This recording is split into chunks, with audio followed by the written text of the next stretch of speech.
Un destino anunciado.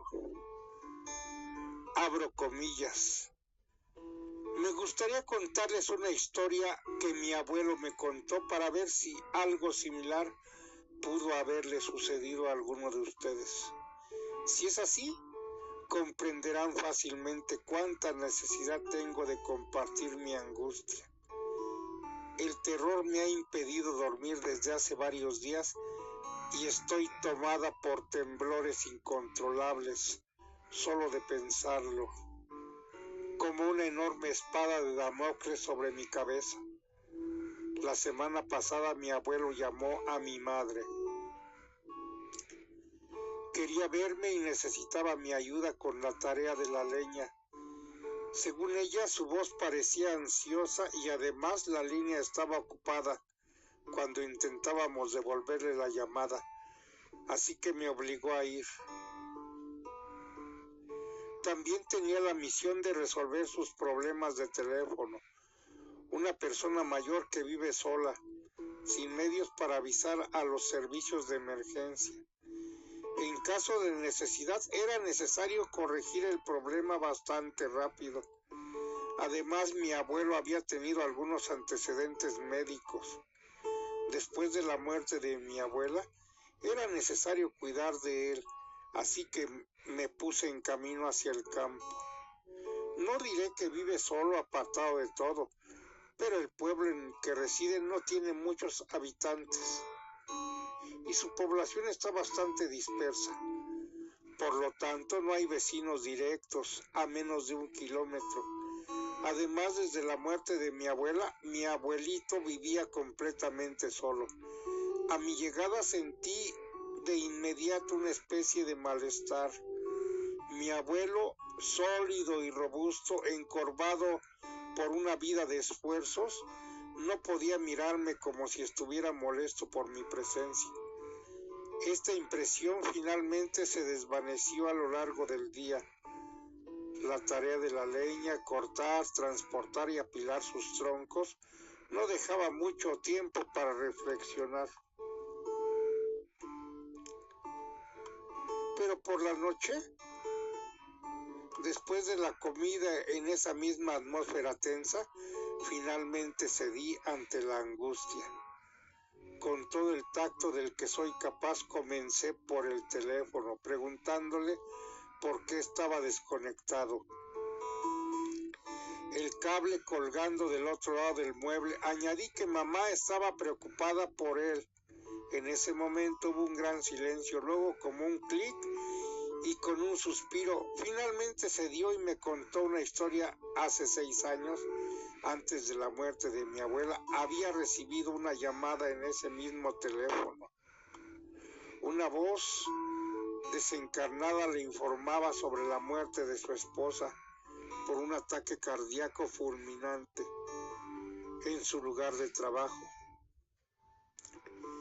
Esta misma voz luego le daba una fecha y una hora.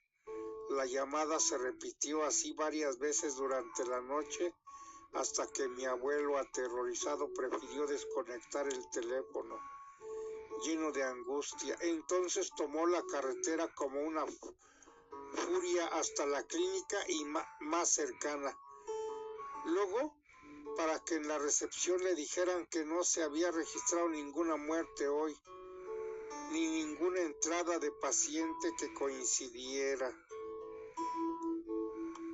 Bastante enfadado por lo que finalmente consideró una broma, regresó a casa. Unas horas después, su esposa se unió a él en plena forma y le explicó su aventura y su miedo visceral que pasaban en sus pensamientos.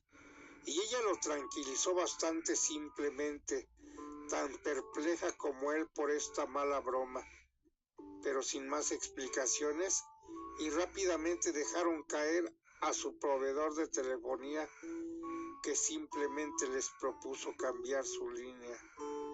El mundo continuó girando y además la broma no se reprodujo más.